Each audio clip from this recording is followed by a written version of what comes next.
They say we will fall in an economic crisis, that we will be defeated in the war on terrorism, and that we will collapse in the road we take.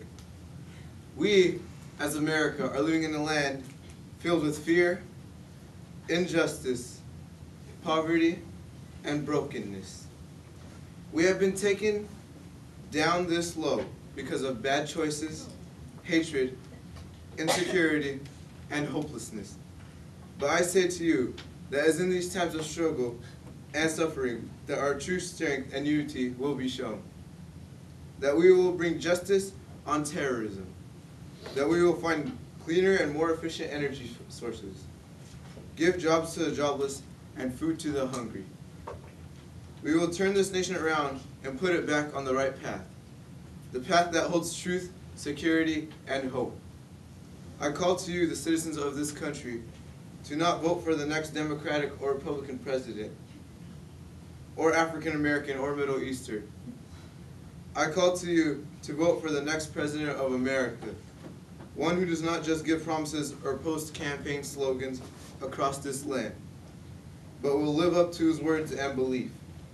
I promise to you that as the next president of this nation, that I cannot turn this country around, but I do promise that when ages of young and old, Asian, Indian, black or white, Democrats or Republicans, farmers or teachers, that when we as a nation come together as one under a common cause, we will bring back to this nation what was once hers, and to the people the right of life, liberty, and the pursuit of happiness.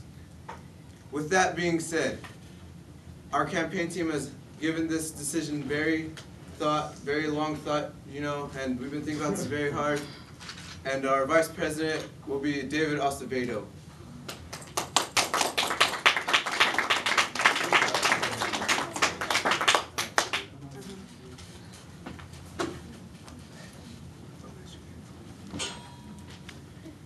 Here we go.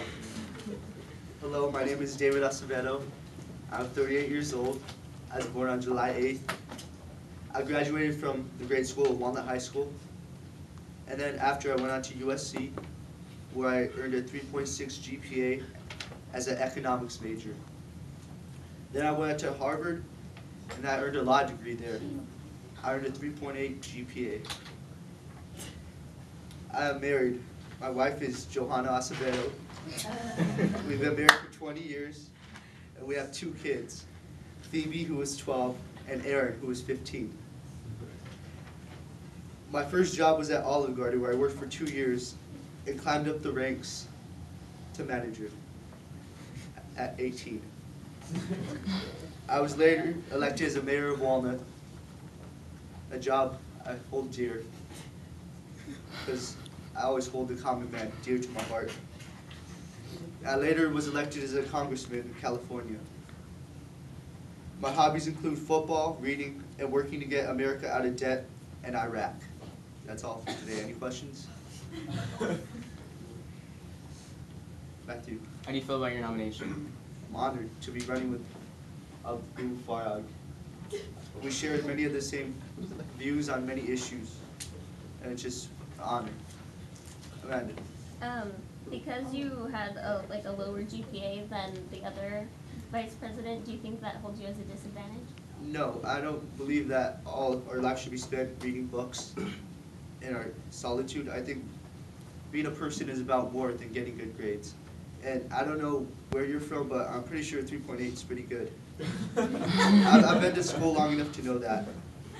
Any more questions? Mr. Acevedo, so you got married at 16 years old. No, I got married at 18. I'm 38.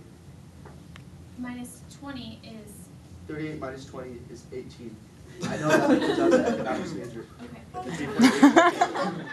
Why did you get married at 18?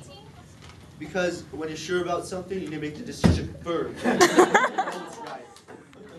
Any other questions? Before, at the beginning of this campaign, you did say some pretty controversial questions to Abu, and were sort of his enemy at the time. So how do you respond to that? I was testing his moral character. I want to make sure this is a man I want running the country. And now today I know he is a man to get us out of this economic recession and Iraq war. Any other questions? That'll be all for today.